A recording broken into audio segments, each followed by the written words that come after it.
Hey everyone, good morning, Ram Ram. Welcome back to my channel. कैसे हैं आप लोग? आई होप सब अच्छे होंगे, खुश होंगे, स्वस्थ होंगे। मैं भी ठीक ठाक हूँ। आज है वीरवार, तो कल की वीडियो मैंने अपलोड कर दी थी। आज की मैंने शुरू की है बस यहीं से, पूजा पाठ से ही। झाड़ू पोछा डस्टिंग सब कुछ मेरा हो गया, खाना भी बन गया था और नहा धो के अभी आ गए थे पूजा करने के लिए। सबसे पहले कर दी थी मंदिर में पूजा। अभी केले के पेड़ की पूजा कर देते हैं। बेलपत्तर में शिव जी पे सबको जो है पानी थोड़ा थोड़ा चढ़ा देंगे। वैसे तो बारिश आई थी तो इतने पानी की ज़रूरत नहीं है। और केले का पेड़ देख लीजिए मेरा बड़ा होता जा रहा है। इसमें पहले स्टार्टिंग में ना 2 ही पत्तियाँ थी, अभी इसमें 5-6 पत्तियाँ आ गई है। बड़ी वाली बाल्टी में मैंने इसको उगा दिया था तो ये अच्छे से हो गया। और ये मरवे का पेड़ भी मैंने कटिंग से लगाया था, बहुत अच्छा हो रहा है ये भी। इसी को भी ना मैं दूसरे गमले में लगाऊंगी। तो हम दोनों आ गए थे हस्बैंड वाइफ ऊपर पूजा करने के लिए। गुरुवार को ना केले की पूजा करनी चाहिए। पीला चंदन हल्दी का तिलक लगाना चाहिए। हल्दी वाला पानी डाल करके पूजा करनी चाहिए। तुलसी माता को भी हल्दी वाला पानी डालना चाहिए। सूर्य भगवान को भी हल्दी वाला पानी डालना चाहिए। और हल्दी डाल करके ही जो है केले के पेड़ में और हल्दी डाल करके ही स्नान करना चाहिए। तो बस इसमें ना ये जो गुरु है ना वो मजबूत हो जाता है और घर में लड़ाई झगड़े कम होते हैं। सभी परिवार वालों का जो है संबंध अच्छा बना रहता है। बच्चे जो है चिड़चिड़े नहीं होते हैं। यहाँ पे दूसरे दिन की वीडियो थी। सुबह उठ गई थी, 4:45 हो गए थे, 5:30 बजे उठी थी। कुछ देर तक तो बैठी रही, देखती रही और फिर आलस तो हो ही जाता है। इधर उधर बस करवट बदलते रहो और सोचते हैं उठे कि नहा उठे। और कल इतना भयंकर वाला दर्द हो रखा था मेरे सिर में, बहुत ज़्यादा वाला दर्द हो रखा था। और मैंने 4 टेबलेट ली, उससे भी मेरे को अभी आराम नहीं आया। और क्या है ना, किसी किसी को ना दवाइयाँ लेते ही और लेट जाते हैं ना तो नींद आ जाती है। जब मेरा सिर में दर्द होता है ना तो मुझे नींद नहीं आती, और उसी की वजह से मेरे सिर में दर्द हो गया था। और कल रात को भी मेरे को अच्छे से नींद नहीं आई और कल दिन में भी। और आज सुबह जो है ना मैं एकदम उठ रही हूँ ना तो इस टाइम मेरे को ऐसा लग रहा है बस मैं वापस सो जाऊँ, ना उठूँ मैं। इस करके ही मेरे को 5:45 हो गए, 5:30 बजे तक करते करते। और हालत बिल्कुल ख़राब हो जाती है जब कुछ दर्द वगैरह हो जाता है ना। सबसे ज़्यादा माइग्रेन वाला दर्द जो होता है ना वो भयंकर वाला दर्द होता है। इससे भयंकर शायद मेरे को नहीं लगता कि कोई दर्द होगा, या फिर किसी को कहते हुए सुना होगा कि पथरी का दर्द भी बहुत ज़्यादा होता है। भगवान ना करे पथरी हो किसी को, या फिर मुझे भी ना हो। और माइग्रेन जिसको होता है उसको पता है कि माइग्रेन का कितना भयंकर दर्द होता है। इतना भयंकर वाला दर्द होता है कि दवाई लेने से ठीक होता ही नहीं है, वो अपने आप ठीक होता है। अगर हम दवाई ले भी लेंगे ना उससे हमारी आंखें सूज जाएगी, चक्कर आने लग जाएंगे और मतलब अजीब सा महसूस होगा। ऐसे थकावट सी होगी जैसे कुछ नशे वाली कुछ खा ली हो चीज़ें। तो सबसे पहले दरवाज़ा खोल दिया था, मुंह हाथ धो करके फ्रेश अप होकर के लग गई थी यहाँ पे 1 गिलास पानी पी करके बच्चों के लिए टिफ़िन बनाने के लिए। तो आज बनाऊंगी आलू की सब्ज़ी और पूरी, बच्चों को पूरी दूंगी और आलू की सब्ज़ी दूंगी। आलू की सब्ज़ी मैंने बनाई ना तब बच्चों ने पहले ही बोल दिया था मम्मी पूरी बना देना, फिर मैंने पूरी ही बना दी। गाय की पूरी मैंने निकाल दी थी पहले ही। बच्चों के टिफ़िन में मैंने पूरी डाल दी, आलू की सब्ज़ी डाल दी थी। और ये 2-4 पूरी मैंने एक्स्ट्रा बना ली थी चाय के साथ खाने के लिए। मेरे को ना चाय के साथ ये करारी करारी पूरी बहुत ज़्यादा अच्छी लगती है अगर आलू की सब्ज़ी हो और अचार हो तो। जैसे पराठे और आलू की सब्ज़ी चाय के साथ अच्छे लगते हैं ना, वैसे ही मेरे को पूरी और आलू की सब्ज़ी बहुत ज़्यादा अच्छी लगती है। अचार भी बहुत ज़्यादा अच्छा लगता है पूरी के साथ, आम का अचार हो या फिर मिर्ची का। और किसी ने नहीं खाई है ना अचार के साथ, वो सॉरी अचार के साथ पूरी और चाय के साथ, तो वो खा के देखना, बहुत ज़्यादा टेस्टी लगती है। जैसे पराठे खाते हैं ना वैसे स्वाद आता है। और बहुत ही ज़्यादा टेस्टी बनी थी, सूखी सब्ज़ी बनाई थी मैंने। तो चाय पी ली थी और मैंने भी ना भाई सब्ज़ी वगैरह तो कुछ खाई नहीं, चाय के साथ 2 पूरियाँ खा ली थी। तो सिर में दर्द तो होता है ना तो उसी को पता होता है क्या होता है, कैसे होता है। सच बताऊँ आपको, मेरे को अभी जल्दी जल्दी तो नहीं होता, पर महीने में 1 बार तो सच बताऊँ मैं हो ही जाता है। चाहे कैसे भी मैं करूँ, कितनी भी कोशिश कर लूँ अपने आप को शांत करने की, मतलब टेंशन फ्री रहने की, लेकिन कहाँ से पता नहीं क्या हो जाता है, खुद कोई समझ में नहीं आ रहा मेरे को। तो भाई चाय नाश्ता हो गया था, अभी झाड़ू वगैरह निकालेंगे। कुछ देर ना, थोड़ी सी देर 5 मिनट 10 मिनट मैंने लेटने की कोशिश की पंखे की हवा में। मैंने सोचा मैं लेट जाती हूँ, थोड़ा सा मतलब रिलीफ मिलेगा, आराम मिलेगा। फिर क्या है ना, हस्बैंड बोले मैं काम पे जाऊँ या ना जाऊँ, मतलब बता दो। फिर ऐसे हम डिस्कस करने लगे। फिर मैं उठ गई तो सोच रहे थे कि कुछ ना कुछ डिस्कस हो रही थी हमारी।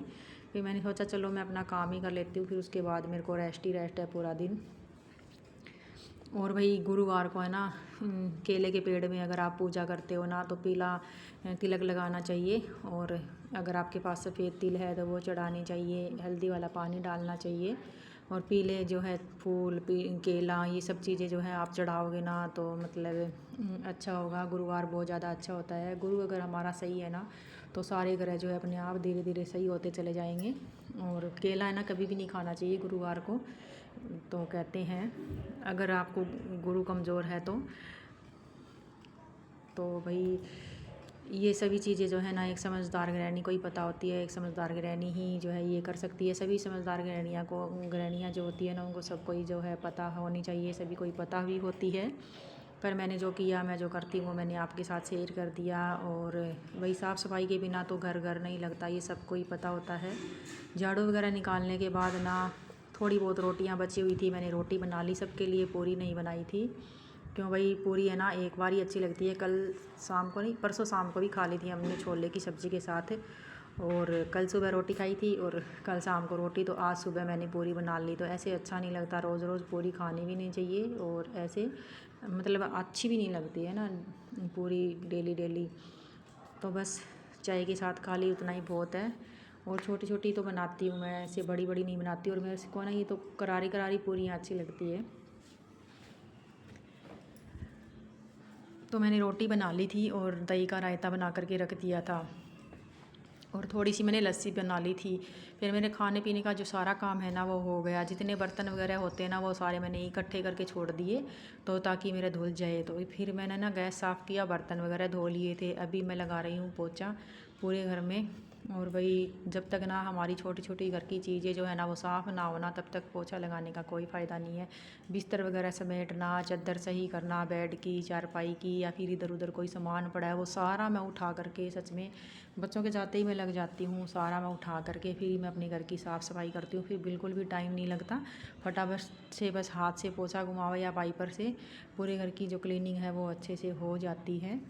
और समझदार गृहिणियाँ ही जो है ये अपना सकती है ये अच्छी आदतें। और अभी मंदिर वाले कमरे में जो सामान रखा था वो उठा दिया था। अभी मैंने कल भी यहाँ पे पोछा लगाया था। अभी मैं इसमें डेली पोछा लगा देती हूँ सामान उठाने के बाद। और पंखा चला दिया था। इसका पंखा जो है वो स्लो चलता है, उसका सेल जो है ख़राब हो रखा है। पुराना ही पंखा था, वो हमारी दुकान का पंखा था तो यहाँ पे लगवा लिया था मैंने सोचा भी वो सही होगा। और दुकान वालों ने हमारे साथ धोखा कर दिया। वो पंखा वैसे ही खोल के रखा हुआ था, पास में ही दुकान है उसी के पास रखा हुआ था वो। और हमने सोचा उसने ठीक कर दिया होगा। हमने बोला पंखा ठीक कर दिया, बोला हाँ ठीक कर दिया। 6-7 महीने तक पड़ा रहा। और उस पंखे में ना इधर से उधर कुछ भी नहीं, उसका पेच भी नहीं खोला हुआ था और ना उसमें नया सेल डाला। जैसे वो पहले चलता था वैसे अभी चलता है। और नया पंखा था वो। दुकान में कई दिन तो वैसे ही पड़ा रहा, वो अपने आप ही ख़राब हो गया था। तो ये लापरवाही होती है ना छोटी छोटी, हमें जो है बाद में पता चलती है कि इतनी महंगी महंगी चीज़ें जो आती है वो ख़राब हो जाती है नहीं। और उससे पहले के लेके आए हुए हमारे पंखे या 10-10 साल के, वो अभी तक इतने फास्ट चल रहे हैं। लेकिन वो वाला पंखा पता नहीं कैसे ख़राब हो गया। और बस वो उसको है ना वैसे ही टांग के रखा हुआ है उधर, वो चलता है तो थोड़ी बहुत देर चला लेती हूँ पंखा, बस पोछा लगाती हूँ तभी। पूरे घर में मेरा पोछा लग गया था अच्छे से। और अभी मैं यहाँ पे गैलरी में पोछा लगाऊंगी। और थोड़ा सा सड़क पे ना बाहर काम चल रहा था तो 2-3 दिन हो गए मैंने रैंप भी नहीं धोया, क्योंकि मिट्टी हो रखी थी। 2-3 दिन बारिश भी आई थी थोड़ी थोड़ी रिम झिम सी, तो उसकी वजह से कीचड़ ही हो रखा था। मैंने सोचा मैं और क्यों कीचड़ करूँ, तो फिर वो अंदर ही आती है मिट्टी जितनी भी होती है बाहर गीली। और कुछ फिर वैसे काम भी चल रहा था रोड पे, मतलब ईंट वगैरह मिट्टी वगैरह पड़ी हुई थी। तो आज मैं रैंप को भी अपने जो है अभी अच्छे से धोऊँगी, अच्छे से अपना जो है बाहर से धो दूँगी। क्योंकि जब मैं बाहर से नहीं धोती ना मेरे को लगता ही नहीं है मैंने पूरा घर साफ़ किया है। अगर हम पूरा घर साफ़ करते हैं ना, अगर हमारा रैंप मिट्टी से भरा हुआ है, लथपथ है, या फिर हमारे गेट के बाहर बिल्कुल गंदगी है तो अच्छा नहीं लगता। जाने वाले आने वाले देखते रहते हैं ये गेट कितना गंदा है, बाहर से कितना गंदा है, तो अंदर भी क्या साफ़ सफाई करी होगी। वैसे ही होता है बस। यहाँ पे मैंने जो है डिग्गी है उसके ऊपर भी पोछा लगा दिया था, वॉश बेसिन एरिया के पास में बैठ के लगा दिया था। और यहाँ पर भी मैं जो है बैठ कर के ही लगाऊंगी आराम से। पूरे घर में मैं पोछा बैठ कर के भी लगा सकती थी, लेकिन जो है ना मैंने सोचा मैं फटाफट से आज वाइपर से लगा देती हूँ। वैसे रोज़ रोज़ तो क्या ही बैठ कर के लगाऊँ। इतने दिन मैंने ना बैठ कर के ही पोछा लगाया, वाइपर जब ठीक नहीं था मैंने इसमें एक डंडी सी लगा दी थी तो ये ठीक हो गया। और मार्केट जाने के लिए रोज़ सोच लेते हैं, हस्बैंड का जो है काम ही इतना ही हो रखा है, मतलब रोज़ रोज़ छुट्टी नहीं ले सकते। और घर में भी जो है ना जब छुट्टी थी ना काम ही कर रहे थे, तो सोच रही थी कि कुछ जो है ना चीज़ें हैं छोटी छोटी जो है जाऊंगी मार्केट तो लेकर के आऊँगी। मंदिर में बिछाने के लिए कपड़ा भी नहीं था। और दुकान वाले हैं ना जो थान वाला कपड़ा होता है ना उसमें से काट करके देते, वो बिल्कुल हल्का वाला कपड़ा होता है, वो वैसा जो है लेने का मन नहीं करता। और जो होते हैं ना लेस वगैरह लगी हुई बने बनाए आते हैं मंदिर के अलग से कपड़े, वो वाला लेके आने के लिए सोच रही थी मैं। बाहर मैंने पानी डाल दिया था और अभी अच्छे से धो दूँगी इसको झाड़ू से ताकि सूख जाए अच्छे से, नहीं तो वही फिर सूखता नहीं है। और खाना पीना मैंने सारा बना दिया, पूरियाँ बनाई थी आपको बताया ही था, आलू की सब्ज़ी बनाई थी, रायता बनाया, लस्सी बनाई। बस अभी मेरा नहाना बचा हुआ है, नहा करके पूजा पाठ करूँगी। तो क्या है ना कि 10-15 दिन हो गए बहुत ज़्यादा टेंशन हो रखी थी। आपको सबको पता ही होगा, जितने लोग हरियाणा से राजस्थान से उनको भी सब पता होगा, जो वही हमारे हरियाणा में जो बहुत बड़ा कांड हो गया है उस वजह से तो रातों की नींद ही उड़ गई है भाई। बहुत ज़्यादा डर लगने लग गया है, घर से बाहर निकलना ही मुश्किल हो गया है। और होता एक के साथ है, डर सबको लगता है, भगवान ना करे आगे किसी के साथ हो। और उसकी वजह से ना मेरी रातों को नींद ही नहीं आ रही मेरे को, तो इतनी टेंशन हो रही है, बहुत ही ज़्यादा टेंशन हो रही थी, तो इसी वजह से रात को नींद नहीं आई और डर सा लगने लगता है। और अभी जो है इसीलिए मेरे सिर में दर्द हो रहा था। अभी भी मैं नहा धो करके आ गई हूँ, आज है शुक्रवार। तो अभी जो मैं गमलों में पानी डाल दूँगी, जैसे केले के पेड़ में यहाँ पे एक बेल पत्थर है, वहाँ पे मैंने छोटा सा शिवलिंग भी रखा हुआ है, तो उन सब में मैं पानी डाल दूँगी और केले के पेड़ की जो है पूजा कर लेते हैं अच्छे से। आज की मेरी वीडियो आपको कैसी लगी प्लीज़ कमेंट में आप ज़रूर बताना, अच्छी लगी तो लाइक कर देना, ना लगी है तो भी बताना। और जो भी मेरे भाई बहन चैनल पे नए आते हैं ना भाई, अगर मेरे काम करने का तरीका, बोलने का तरीका, किसी को भी जो भी चीज़ अच्छी लगती है ना ज़रूर बताया करो और कमेंट भी किया करो, चैनल को सब्सक्राइब भी कर दिया करो। आज की वीडियो हमारी इतनी है, मिलते हैं आपको अगली वीडियो में, तब तक लिए बाय, टेक केयर।